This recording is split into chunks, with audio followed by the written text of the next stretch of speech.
안녕하세요. 빠른커피의 김서원입니다. 지금 볶아볼 커피는 인도네시아 샘플 받은 거고요. 샘플이라고 하면 어떤 샘플이냐면 이제 생산지에서 생산돼가지고 가장 누쿠라 받은 샘플을 넣어보려고 합니다.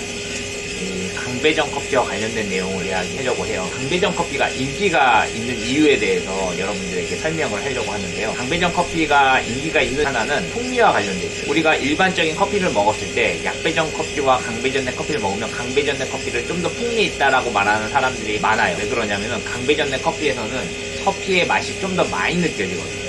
왜냐면은 살듯 말듯 하기 때문에 이 귀공세포가 열려 물에 녹는 수용성 물질이 좀 더 많이 추출될 뿐 아니라 깊은 아로마와 향을 갖고서 강배전 커피를 향을 맛보면 한향은 아닌데 깊은 향들이 좀 있어요. 향기로운 향이라고 하면 강배전 커피는 강렬한 향이 뇌나 코끝에 살짝 찍히는 느낌이 있고요. 그 다음에 귀공세포가 많이 열렸다고 했잖아요. 그래서 커피를 먹을 때 묵직한 바디감을 더 느낄 수 있는 배전도이기도 합니다. 그 다음에 어떤 커피를 볶더라도 강배전을 통하게 되면은 약간 탄듯한 향이 나오기 때문에 꼬운 듯한 느낌과 탄듯한 향이 나올 때 커피가 약간 비슷비슷해지는 경향도 있고, 블렌딩 커피에는 주로 강배전 커피를 사용하고 있는데 강배전 커피와 어울리는 추출 방식도 있어요. 대표적인 게 어떤 추출이겠어요?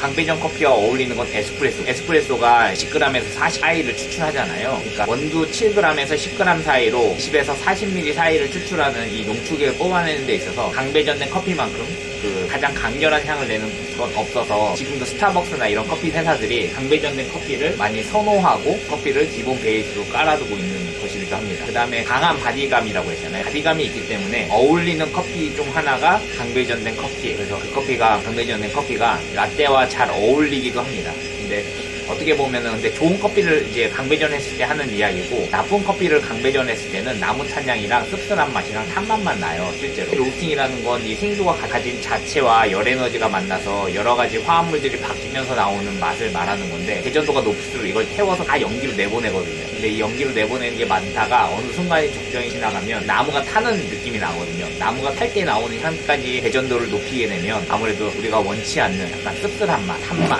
이런 것들이 나오고, 강배전을 할 때는 탄맛, 씁쓸한 맛, 목질 맛이 많이 두드러지지 않게 로스팅을 하는 게 특징입니다. 그래서 그 배전도를 맞추려면 여러 가지 로스터기 앞에 장비들이 있잖아요. 그건 시각적으로도 볼 수 있고, 샘플봉도 있고, 샘플봉으로 향을 맡으면서 생수가 가진 향미와 배전도에서 나오는 느낌, 그 다음에 로스터기가 갖고 있는 이 열기를 코끝으로 감각적으로 느끼면서 로스팅을 해줘야 좋은 배전도, 좋은 강배전을 할 수 있습니다.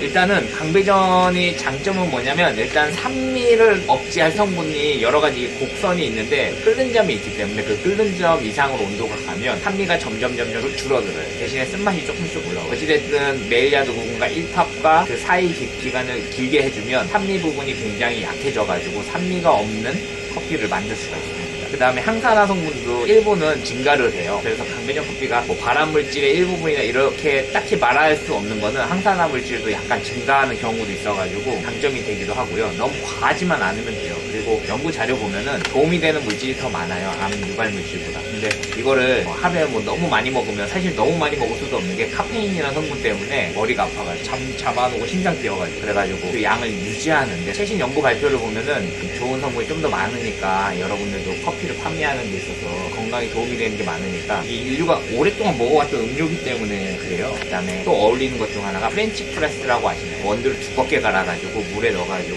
3분 4분 우린 다음에 원두 찌꺼기 걸어내고 그냥 따라 먹는 아주 오래된 방식 중 하나이면서도 커피 본연의 맛을 느낄 수 있는 방식인데, 이게 강배전된 커피에 잘 어울려요. 왜냐면 일단 첫 번째 곱게 가죠. 그 다음에 뜨거운 물을 넣어서 이제 우려내는 시간이 중요한데, 강배전은 짧게 우려내도 커피 성분이 많이 추출돼가지고 바로 먹을 수 너무 높은 온도로 아니어도 강배전 커피다 보니까 커피가 잘 우러나오는 경우가 있습니다. 그래서 프렌치 프레스에는 강배전된 커피가 좋지 않나 생각합니다.